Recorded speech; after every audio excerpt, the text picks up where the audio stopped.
Oke, ini di sini saya sudah bersama narasumber pertama. Namanya siapa, Pak? Pak Katiman. Oke, Pak Katiman. Oke, Pak. Bapak di sini kan selaku petani, Pak ya. Ya, Kira-kira sudah berapa lama Pak jadi petani? udah lama, udah umur hidup. Sudah dari Ya, awal ya. ya, Dari udah awal. sekarang umur 60 lebih kok. Oh, udah lama berarti. Udah lama. Sudah sangat berpengalaman. Oh ya, Pak. Untuk panen padi sendiri kira-kira dalam satu kali panen itu dapat berapa sih, Pak? Satu panen itu ya kalau tanamannya yang dipanen itu 5 hektar, Hmm. yaitu hampir 2 ton. 2 ton ya. Ya. Nah, itu hasil panennya dijual atau dikonsumsi Ya, sendiri, Pak? konsumsi sendiri, ya dijual sebagian untuk kebutuhan anak sekolah. Untuk separuh dijual, separuh dikonsumsi sendiri gitu ya. Ya, Oke, nah biasanya kan untuk dikonsumsi sendiri itu digiling Pak ya ya nah digiling. itu hasil hasil sekamnya itu Bapak kemanain gitu? Ya ditaruh dia di belakang, dikumpulin nanti untuk nanam bunga. Yang itu kalau habis ya semua, kalau nggak habis ya sebagian. Jadi nggak semuanya dipakai gitu Pak ya sekam Ya. padinya itu. Oh, Tapi untuk pupuk di kebun itu ya tanaman singkong bisa subur. jadi sebagian bisa buat pupuk juga Pak. Ya, Iya. oke. Jadi begitu ya yang hasil yang dapat saya sampaikan. Saya akhiri. Makasih Pak ya. Iya, ya. Oke, kita sudah ada narasumber kedua ya. Nah, namanya siapa Pak? Oh, Pak Sriono. Pak Sriono ya. Pak Sriono sudah jadi petani ini berapa tahun Pak? Oh, udah sampai kecil. Oh, dari kecil ya, Oh, dari lama. Oke. dari lama. Oke, Pak, di sini saya mau tanya, biasanya panen itu dapat berapa kilo, Pak ya? Dapat Oh, berapa ton itu? oh, kalau per hektar itu 8 ton. 8 ton atau per Ton hektar ya? minimal 8 ton. Minimal 8 ton ya. Hmm. Nah, biasanya itu hasil panennya dikonsumsi sendiri atau Ya, gimana? ya sebagian dikonsumsi, sebagian dijual. Oh, jadi nggak semua Ya, dijual ya? stok untuk makan ya sampai sampai tanam itu cukup, itu aja. Oke.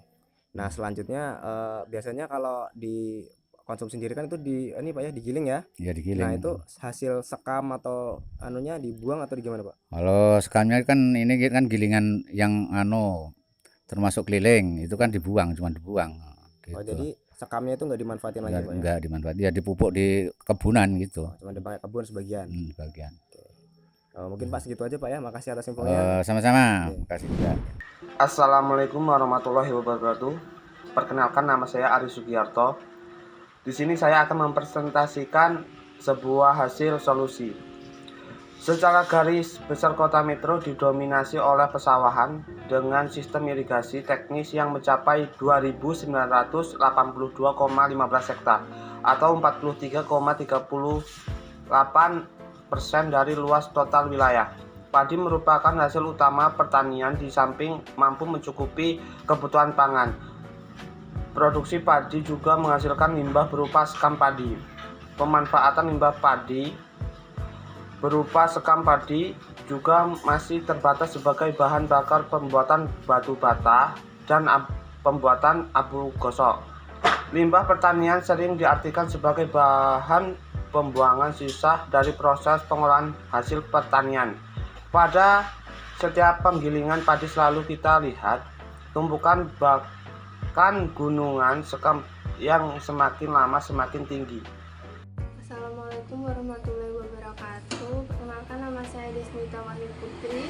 Di sini saya akan melanjutkan presentasi mengenai permasalahan pemanfaatan limbah padi.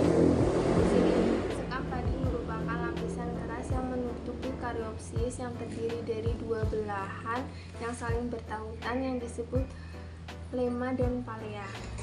Sekam padi sering diartikan sebagai bahan limbah dari penggilingan padi yang keberadaannya sering mengganggu masyarakat sekitar, terutama lingkungan dan kesehatan.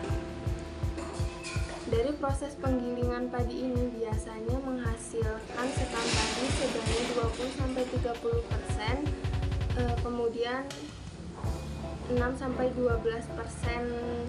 dedak, dan beras sebanyak 50-62,5 dari gabah. Baik, terima kasih. Halo, nama saya Dito Ramadhani. Saya akan melanjutkan dari rekan saya. Menurut Badan Penelitian dan Pengembangan Pertanian, Departemen Pertanian, tanpa tahun Sekam dikategorikan sebagai biomasa yang dapat digunakan untuk berbagai kebutuhan seperti bahan baku industri, pakan ternak, dan energi atau bahan bakar.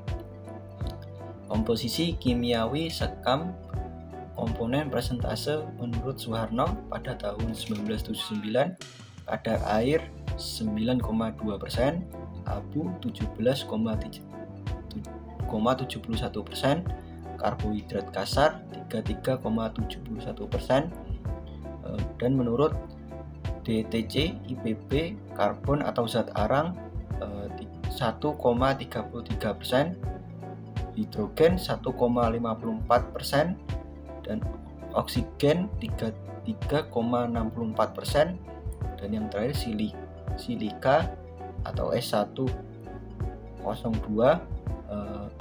16,98%.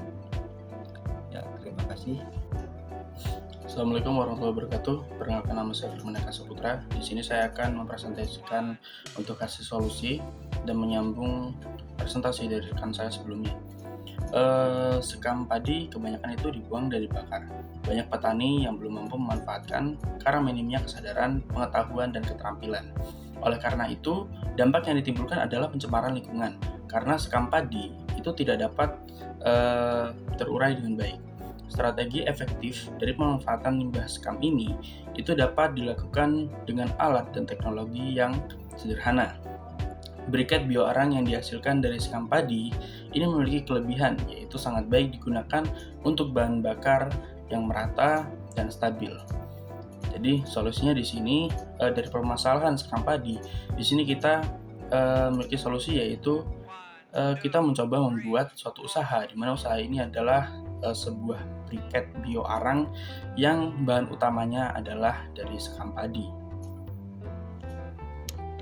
Baiklah, saya akan melanjutkan materi yang disampaikan oleh rekan saya, dan di sini saya akan menyampaikan daripada keuntungan yang akan kita dapatkan. Dari masalah yang timbul di atas, di sini kita bisa mendapatkan peluang usaha yang cukup tinggi, di mana pembuatan briket berbahan dasar sekam masih sangatlah jarang ditemukan.